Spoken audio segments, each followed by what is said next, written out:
Assalamualaikum warahmatullahi wabarakatuh. Perkenalkan, nama saya Kevin Adibiaksullah, akan menjelaskan tentang Pancasila dalam pandangan Islam. Indonesia dikenal sebagai negara yang memiliki mayoritas masyarakat yang religius. Masyarakat ini memiliki keyakinan keagamaan yang sangat kuat, yang bahkan mempengaruhi norma, nilai, budaya, dan perilaku keseharian setiap masyarakat tersebut. Nah, konstitusi negara Indonesia sendiri mengakui kekentalan religius tersebut. Sesuai dengan pasal 29 ayat 1 menyatakan, negara berdasar atas ketuhanan yang Maha Esa, dan ayat kedua menyatakan negara menjamin kemerdekaan tiap-tiap penduduk untuk memeluk agamanya masing-masing, entah itu Islam, Kristen, Buddha, Hindu, dan lain-lain, untuk beribadat menurut agamanya dan kepercayaannya itu. Nah, memperkuat agama sama pentingnya dengan memperkuat negara, dan toleransi saudara sebangsa itu tidak jauh berbeda dari toleransi dengan sesama antar pemeluk agama yang dianut masyarakat Indonesia. Dalam upaya menghadirkan toleransi ini yang harmonis sesuai Pancasila, perlu pemahaman bahwa Pancasila juga sesuai dengan kaidah yang terdapat dalam dalil-dalil Al-Quran. Berikut salah satu penjelasan Pancasila menurut dalil Al-Quran. Yang pertama, sila pertama adalah ketuhanan yang Maha Esa. Dalam perspektif Islam, konsep ketuhanan yang Maha Esa tidak lain adalah yang disebut sebagai tauhid. Demikian yang disebut dalam keputusan Muktamar Nahdlatul Ulama ke-26 di Situbondo pada tahun 1980. Nah, tauhid ini adalah keyakinan yang terdalam dan yang paling awal dari semua agama yang ada di dunia. Al-Quran menyatakan sebagai berikut. Bismillahirrahmanirrahim. Wa ma arsalna min qablika min rasulin illa nuhi ilaihi anhu la ilaha illa ana fa'budun. Yang artinya, tidak pernah kami utus seorang rasul sebelum kamu, Muhammad, kecuali kepadanya kami ajarkan bahwa sesungguhnya tidak ada Tuhan selain aku, maka sembahlah aku. Quran Surat Al-Anbiya ayat 22. Nah, artinya semua agama pada dasarnya dan pada mulanya mendoktrin keimanan kepada Allah Subhanahu wa Ta'ala, Tuhan yang satu-satunya, yang Maha Esa. Perbedaannya, jika harus disebut demikian, adalah dalam penyebutannya dan kelugasan konseptualisasinya. Yang pasti, semua agama meyakini bahwa segala sesuatu berawal dari yang Esa, yang satu, yang Maha Baik, yang Maha Segala, Allah Subhanahu wa Ta'ala. Demikian penjelasan saya, akan dilanjutkan oleh penyaji kedua. Sekian, terima kasih. Assalamualaikum warahmatullahi wabarakatuh. Kedua adalah tentang sila kedua Pancasila, yaitu kemanusiaan yang adil dan beradab. Kemanusiaan adalah sesuatu yang sangat terikat dengan hakikat manusia, tentang apa itu bagaimana sebenarnya itu manusia. Yang hendak ditekankan adalah bahwa kemanusiaan, menghargai moral manusia, harus dijadikan acuan dalam membuat hukum, dalam menegakkan segala hukum di negara Indonesia ini.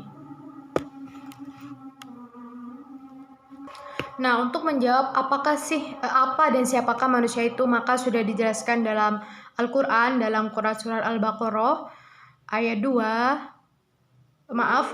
30.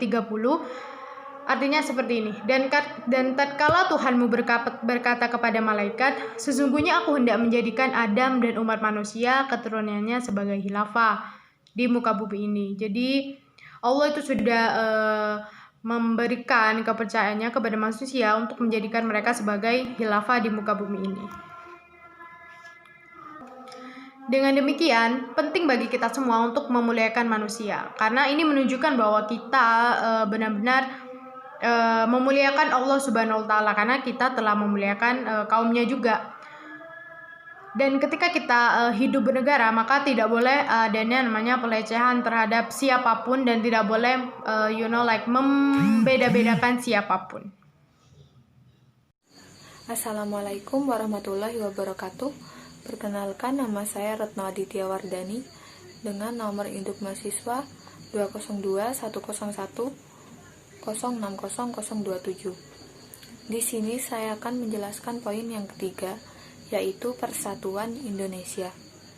Persatuan menggambarkan konsep menyatunya unsur-unsur yang berbeda dalam satu derap langkah yang sama. Dalam Islam disebut dengan jamaah, yaitu bergabungnya sejumlah orang secara sadar dalam wadah pola yang terstruktur dengan visi, misi, dan kepemimpinan untuk mencapai cita-cita atau tujuan yang sama. Persatuan untuk berbagi tanggung jawab untuk mencapai tujuan mulia sejalan dengan firman Allah, yaitu Quran Surat Ali Imran ayat 103, yang artinya, berpegang teguhlah kalian kepada tali atau agama Allah secara bersama-sama dan jangan bercerai-berai. Bagi bangsa Indonesia yang memiliki latar belakang kebinekaan yang sangat kompleks, baik secara sosial, budaya, etnis, dan demografis, tekad persatuan ini sangat mulia. Persatuan ini tidak mudah dipertahankan kecuali dengan semangat persaudaraan yang tinggi, bertenggang rasa, serta mengesampingkan ego masing-masing individu. Sekian penjelasan dari saya, terima kasih. Wassalamualaikum warahmatullahi wabarakatuh. Assalamualaikum warahmatullahi wabarakatuh. Perkenalkan, nama saya Muhammad Agil Irfani dengan nomor NIM 2021 01 06 0036. Di sini saya akan menjelaskan tentang sila keempat dan sila kelima dalam hal perspektif Islam. Yang pertama, sila keempat, kerakyatan.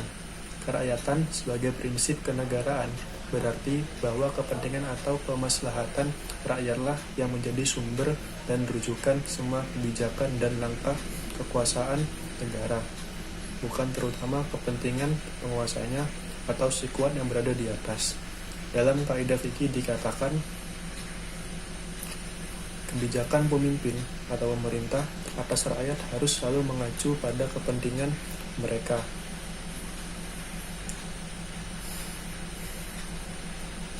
Konsep ini merupakan kebalikan dari negara atau pemerintahan feodal yang lebih berpusat pada kepentingan raja dan para elit penguasanya, atau pemerintahan kapitalis yang lebih melayani kepentingan kelas kaya atau agnia. Dalam kesempatan lain, seperti yang diriwayatkan oleh sahabat Ibnu Umar radhiyallahu anhu, Rasulullah SAW pernah berkata, "Semua kalian adalah pengembala atau pemimpin. Semua kalian akan diminta pertanggungjawaban perihal rakyat yang dipimpinnya. Seorang pemimpin adalah pengembala yang akan dimintai pertanggungjawaban atas gembala atau rakyatnya." Hadis riwayat Bukhari. Maka dengan prinsip kerakyatan ini, apa yang terbaik bagi rakyat, terutama yang di bawah, itulah yang terbaik bagi bangsa dan negara. Sebaliknya, yang buruk bagi rakyat, terutama yang di lapis paling bawah, itulah yang buruk bagi bangsa dan negara. Sementara itu, mengingat jumlah rakyat yang begitu banyak, bisa puluhan bahkan ratusan juta, maka untuk mengetahui dan memastikan apa yang sesungguhnya dikehendaki oleh rakyat mutlak, diperlukan mekanisme sekaligus lembaga politik yang disebut lembaga permusyawaratan MPR atau perwakilan DPR yang secara sungguh-sungguh mewakili dan menyuarakan aspirasi rakyatnya. Selanjutnya adalah tentang sila kelima, yaitu keadilan sosial bagi seluruh Indonesia. Keadilan berasal dari kata al-adl atau adil, yang secara harfiah berarti lurus atau seimbang. Dalam fikih, adil pertama-tama berarti memperlakukan orang secara setara, tanpa diskriminasi hal-hal yang bersifat subjektif. Dengan kata lain, unsur pertama keadilan adalah kesetaraan. Perbedaan suku, ras, budaya, dan semisal tidak boleh menjadi alasan untuk mendiskriminasikan orang lain. Keanekaragaman bahasa, budaya, maupun warna kulit adalah salah satu tanda kebesaran Allah Subhanahu wa Ta'ala. Untuk itu, segera manusia Indonesia sebagai warga bangsa, terutama para pemimpinnya, dalam memahami, menghayati, dan mengamalkan 4 sila pertama dari Pancasila haruslah selalu merujuk dan bermuara pada sila terakhir, keadilan sosial bagi seluruh rakyat Indonesia.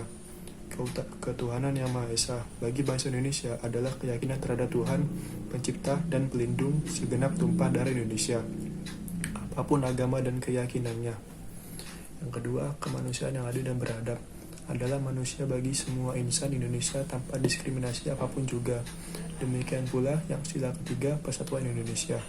Tidak mungkin terwujud jika di sini masih mengganggu ketimpangan sosial dan ekonomi baik antara daerah maupun antar masyarakat. Last but not least adalah sila keempat, yaitu kerakyatan yang dipimpin oleh hikmat kebijaksanaan dalam permusyawaratan perwakilan. Sila yang menjadi acuan kehidupan politik bangsa yang dikenal dengan sebutan demokrasi pun harus dipuji kesahihannya pada sejauh mana ia benar-benar mampu mempercepat tujuan keadilan sosial. Demokrasi yang tidak dikiblatkan pada keadilan sosial dan mendelegitimasi dirinya sendiri.